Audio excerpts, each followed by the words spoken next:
Well, good morning, good afternoon, good night, good evening, whenever you are in the world. Welcome from my side as well. I'm very happy to be here to be invited to talk on this specific special conference, the Evidence-Based Research Conference. It is a recorded session, so bear with me. I hope I still can communicate and contact with you. My name is Joeri Tijdink. I'm from the Netherlands. I'm from Amsterdam.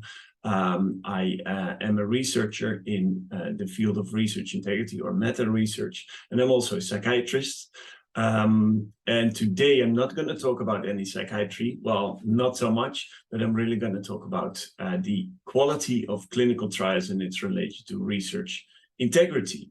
And of course, we have seen our first speaker. Well, I didn't see him, but you have seen him, and he's it's an honor to be together with him on this online stage.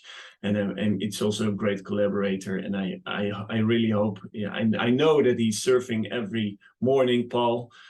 So I hope you had a wonderful surf this morning as well. And I'm really looking forward to see your talk as well. Well, I didn't see it, but in the future.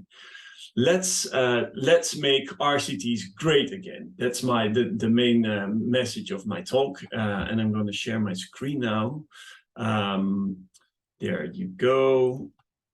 I think you can see it now quite well. Let me also, I really hope, yes, I think now we're all set. So this is the talk, this is me, and this is today on this conference. On the menu today, we start with RCTs as the backbone of evidence-based management. I'm going to explain it to you. Then I'm going to present some of our work that we did with my great collaborators on studying the published randomized controlled trials. We look at the risk of bias. We look at statistical power, registration of clinical trials, spin of research results.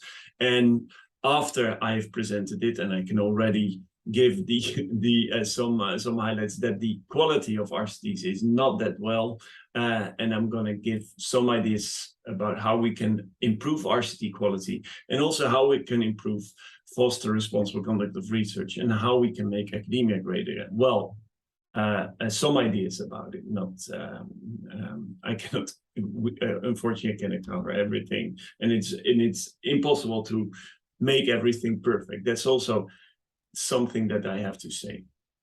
So why in the field of research integrity we study validity of trial, validity of research, or the trustworthiness of research. And you have to start with, what is research exactly? And I think this is a good example why we make unintentionally, most of the time, mistakes in research, because it is a long and winding road towards the end product, and that's a publication.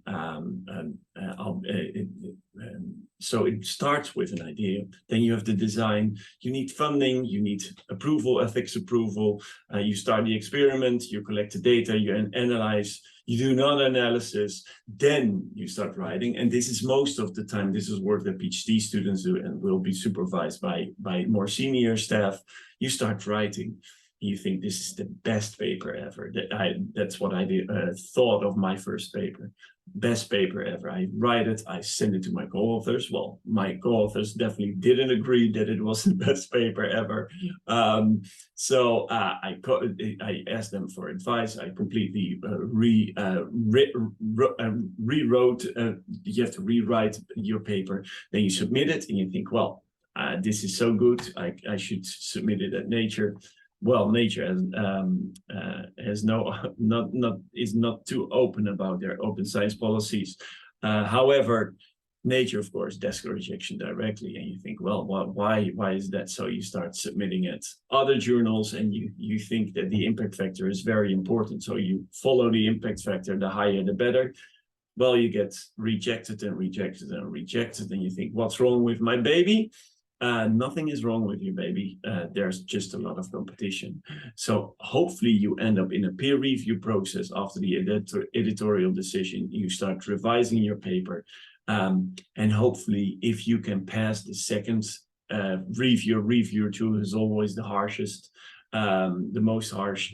So then you have this final publication, and then yes, you're there. This is this satisfaction. This is all why you're doing fine. I still can know exactly where I was when I received my first acceptance of a publication, and I was really happy. So this is the long road. So in RCTs, it's even more complex. There's so many steps, and it takes years before you can finally publish the results of RCT. But RCT are the backbone of evidence nowadays of evidence-based medicine. It is crucial for guideline development, for clinical patient care, for everything what you want to do, specifically in clinical work.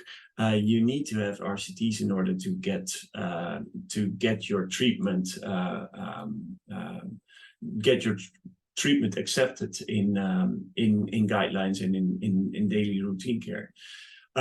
So we know what is exactly evidence-based practice. It's not only on the research evidence, but it's also about clinical experience of the doctor or the nurse or a patient perspective. It's also very important. But in all these guidelines and all these treatment decisions, we focus on the research evidence and not so much about patient preferences or clinical experience. And I think that's highly undervalued in current patient care. And I'm happy to also be a psychiatrist, so I know also in my work with my patients that it can be very complex to make decisions about. Good informed shared decision making is crucial, and it's sometimes very complex to make good decisions in there and to convince, for example, patients if that's needed, specifically in psychiatry, which, well, on the side note, which is also the beauty of psychiatry, of course. So RCTs are the gold standard. The question then is, are these outcomes valid and trustworthy? So let's dive into some evidence that we have collected in the past years with my team. What about RCTs? So we first look, we included almost 200,000 clinical trials. We extracted the PDS, and we looked at the methodological rigor to understand that that's necessary to understand the quality of the evidence we use in our clinical practice. And if you see here, and this is the timeline, what you see that the number of trials have increased a lot. The numbers of authors also increased a lot in the past decades. More countries and more institutions involved. This means that RCTs are becoming more international endeavor, also to include more patients. And what we see in these trials, we looked at risk of bias, and risk of bias is crucial for investigating or assessing the methodological rigor, and this helps us to understand the evidence. So it's divided, the risk of bias scores, it's in percentages, the risk that actually bias in these trials, and can be flaws in the design, in the conduct of research, in the analysis, or in the reporting of randomized trials. And this of course can cause that the effect of the intervention will be underestimated or overestimated. And these scores can be automated by machine learning techniques. And what we see here, and then we look at the time again, is that we have four major groups of risk of bias scores. That you have the allocation bias, the randomization bias, blinding of people bias, and the blinding of outcome bias. And that you see here that over time, you see a gradual improvement of clinical trial quality. And how do you see that? Well, the risk of bias scores were actually quite high. In the early 90s, you see higher than 60% in some categories, and you see that the reduction is taking place over the years. So we become better in actually in the quality of clinical trials. We're not there yet, definitely not, but we are getting there. And you also see, well, interesting also to see, and this is the beauty about doing meta research and having such high data sets that you can see a lot more. You see, for example, the percentages of female authors has improved over time as well. First of all, 20%. Now we're at 40 or 45%. And that the registration of these trials is also increasing a lot. We will come back to that in a minute. So first of all, the first quality methodological rigor quality score was risk of bias. Now we go to the second one, statistical power. And statistical power is the probability of a hypothesis test of finding an effect if there's an effect to be found. So this is also expressed in a probability, and we consider bigger than higher than 0.8. That's considered sufficiently powered studies. So this is also something that you can extract over 150,000 trials. We extracted the statistical power, and what you see here, and these are interesting findings, that you also see an improvement over time. However, and that's important to note, is that the power is over time has improved, but not much. So the sufficient, we measured with how many trials, the percentage of trials is sufficiently powered. And you see in the 90s, very low, it's almost 10% of these trials. And in 2010 onwards, you see over almost 16 to 80%. Interesting improvement. It's not big, because what's 16% of sufficiently powered trials? Well, we know, if you have done ever a clinical trial, you know how hard it is to include patients and to get informed consent. So it is logical. We chronically fail to include enough patients for trials, or for the intention that we had before the start of the study. Very interestingly here, what we see here is that you see this red part of the histogram is that there is one category of clinical trials that performs better, that has a higher percentage of sufficiently powered trials, and that's the male first, female last author group. And we were thrilled by this finding, because it's so much higher than the other categories. So male or female or female have lower rates of statistical sufficiently powered studies than this male-female group. We can speculate about these findings, maybe something for the discussion later on. Then we go to the third one, and I briefly mentioned this already, and this is about registration. So we know that publication bias and outcome reporting bias have very detrimental effect on the validity of clinical trials. And therefore, the FDA in the US, they require that you have to register your RCT at clinicaltrial.gov since 2001, and the ICMGA require this since 2005. And we studied them. So we included almost 150,000 clinical trials, and we checked over the years about whether we checked the PDFs of these trials, and we checked whether they were registered at clinicaltrials.gov or in any other repository where you have to register your trials. And what we see here is that the number of trials that are registered on clinicaltrials.gov was really bad in 2002, for example. Hardly anyone registered trials, and that you see a gradual increase of the number of clinical trials that are actually registered. Interesting. So we are slowly getting better at registering our clinical trials. We're definitely not there yet. In total we're at 60%, but we are really getting there.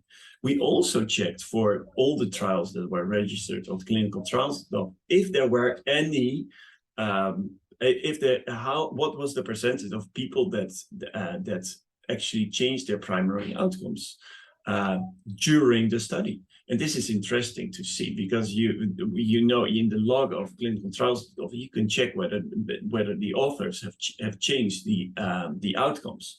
And we see there, and you see that this beautifully here, is that these changes do occur more frequent in early 2000, but later they were reduced. So we also are getting better, and we also are not changing that much the primary outcomes of these studies. The fourth category that we would like to discuss today about clinical trial quality is something that we call SPIN. I'm also looking at the time because I still have plenty of things that I want to cover today. And luckily for me, there's no timekeeper because it's a recorded session. So hopefully I can keep your attention for the coming period. So the fourth one is SPIN. So spin of research results is something that happens a lot,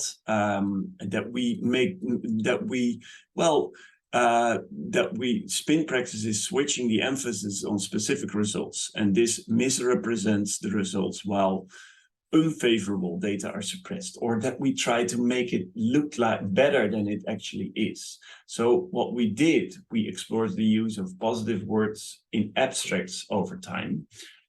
This is published a couple of years ago. And we included more than 137,000 RCTs.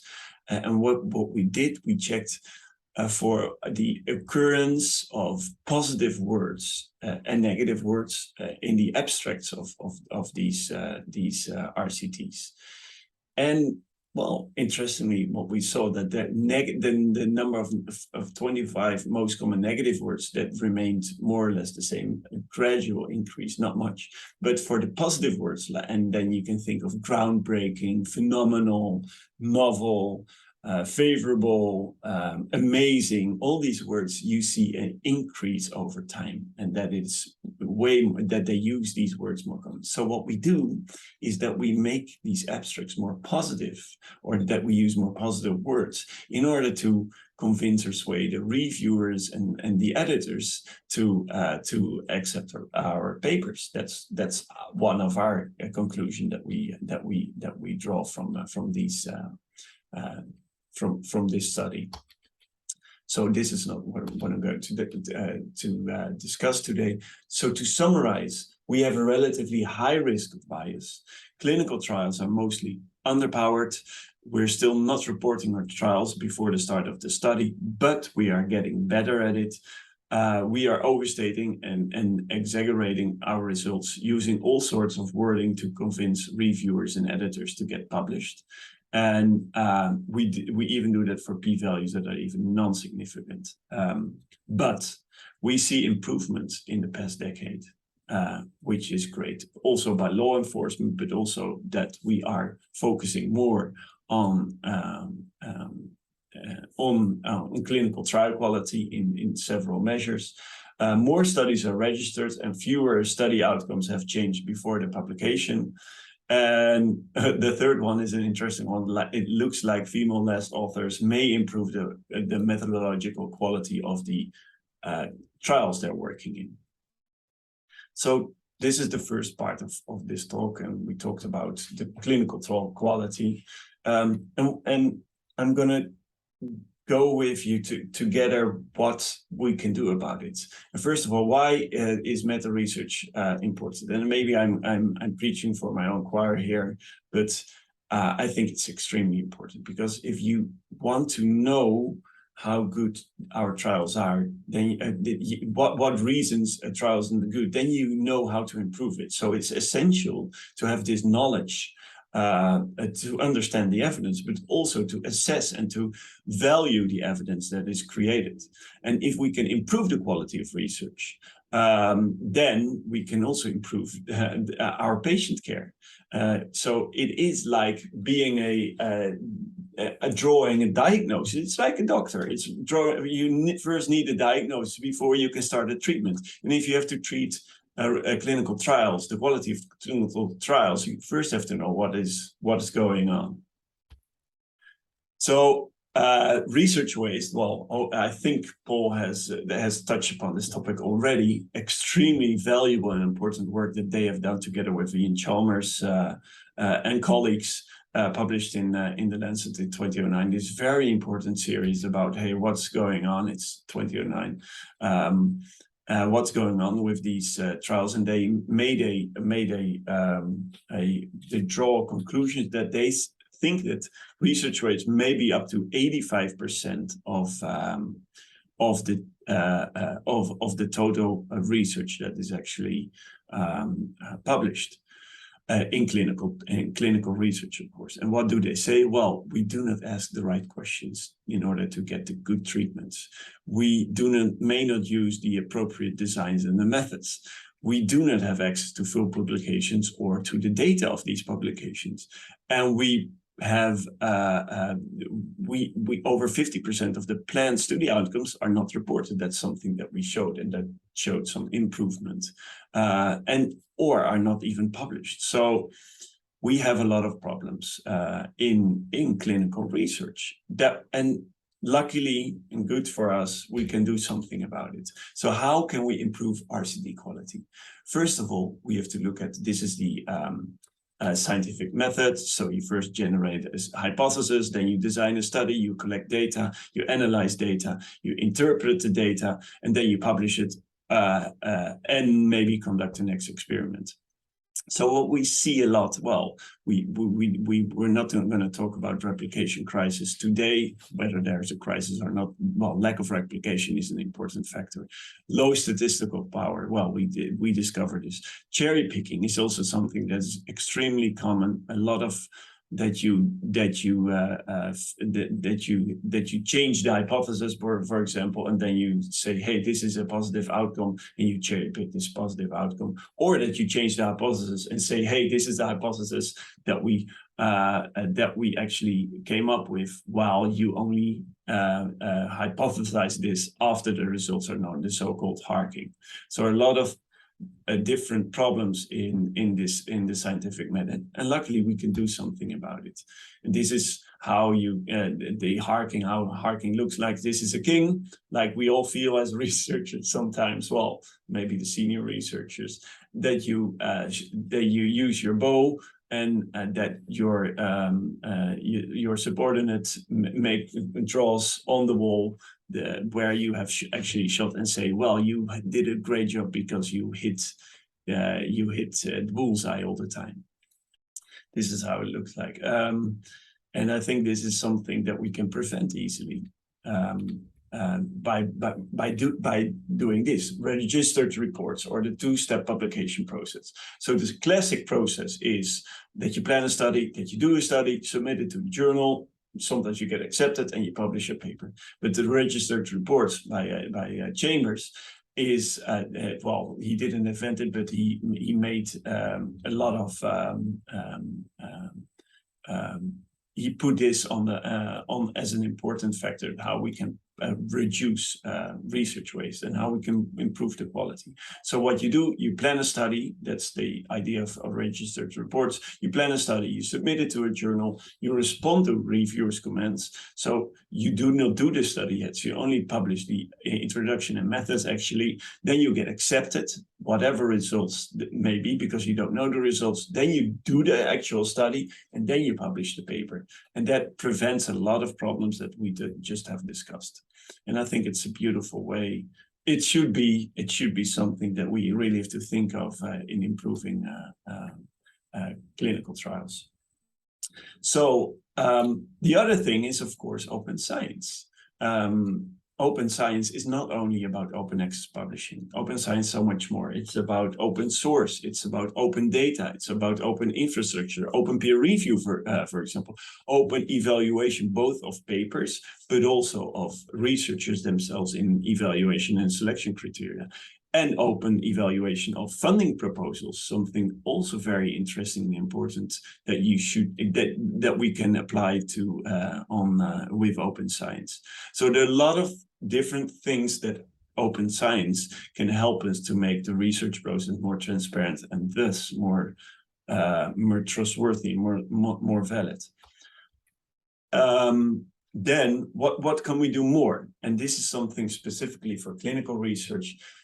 We briefly talked about p-values, but very briefly, I know, but this is something we are really focused on, the p-values. And of course they tell us something about probability, and we really are focusing on the 0.05. I'm not going to dive into the discussion whether 0.05 is good or bad. I really think that we should shift the focus not to this 0.05 or not to the p-value, but that we really should think about the clinical relevance and the effect size and the confidence intervals of researchers, because we have a lot of trouble, and that's what you see here, in interpreting the p-values in certain studies. And this is something important because it's not about the p-value or because that depends on so many factors. It's really about a clinical relevance. Is the difference that you find in the study relevant for your patient? That's the question that we should ask, and that's the question that researchers also should ask. So what do you need to foster all these measures? And that's something that is sometimes overlooked, I think, because you need dedicated, experienced researchers. You need time, a lot of time in order to conduct it properly.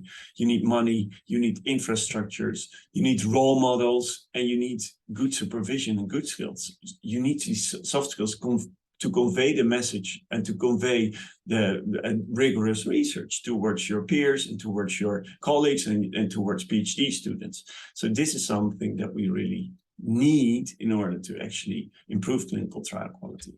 But this is also the problem with researchers, and you see a lot of very tired researchers that have problems in conducting the experiments. And of course, this is an over-exaggeration with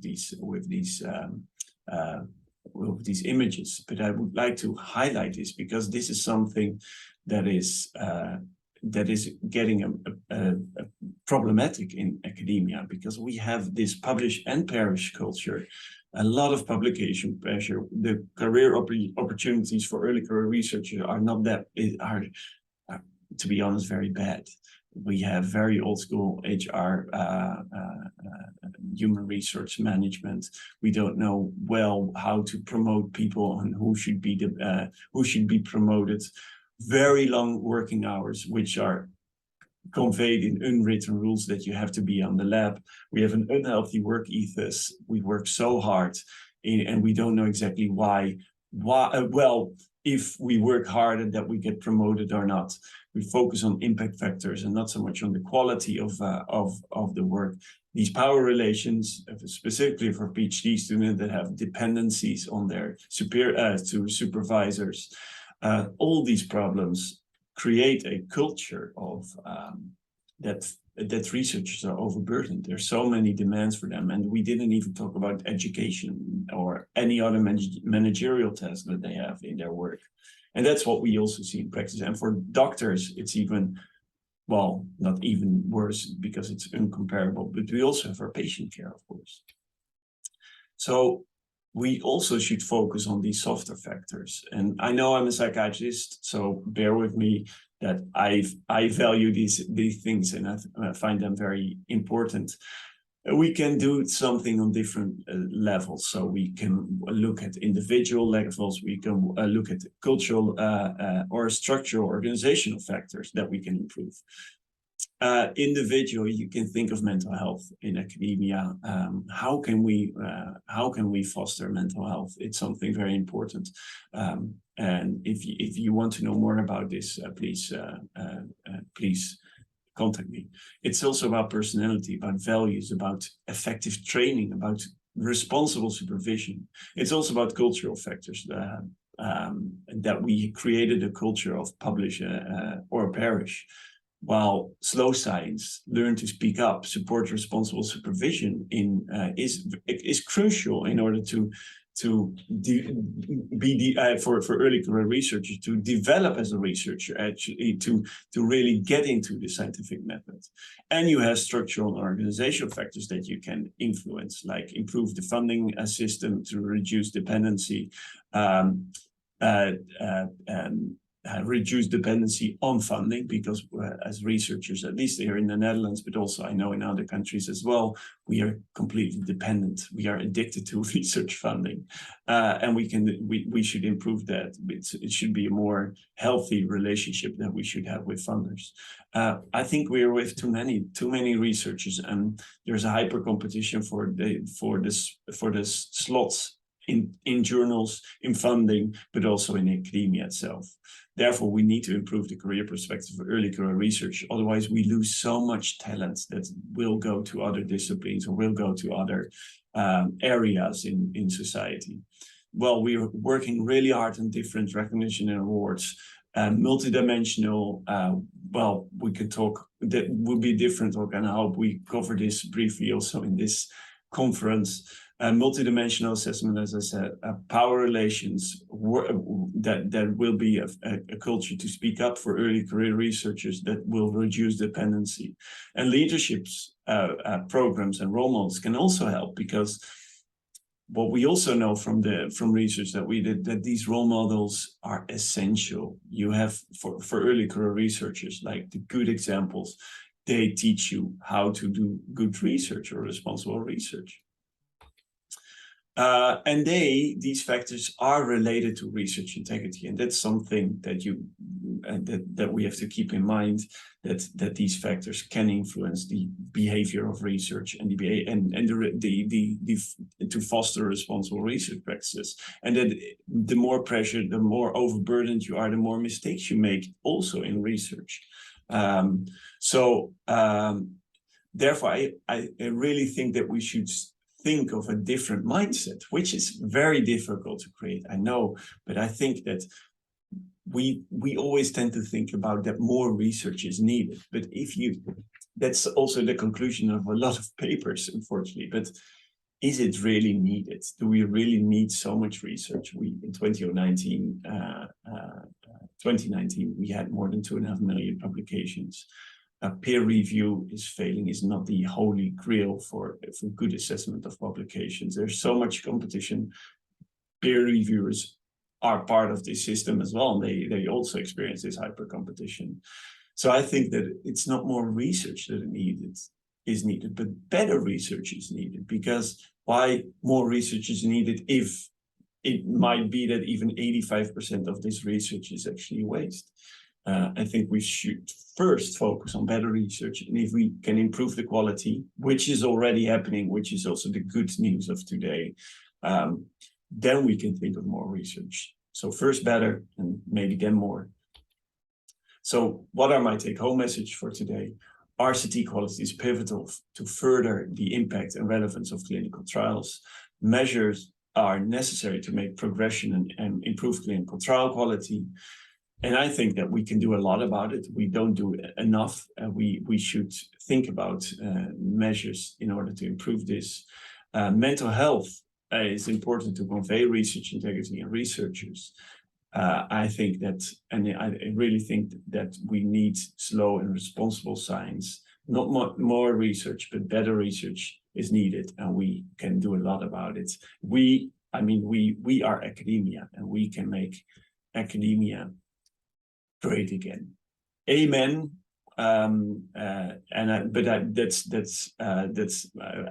That's something I really think that we can do. So I would really like to thank you for your attention. It was an honor to talk about clinical trial quality today and what we can do about it. And I'm very happy to hear your thoughts and ideas about this. And I would also like to thank my collaborators. They are great, and it's a team effort doing this research. We do it really together. So thank you for that. And I'm very happy to answer some live questions.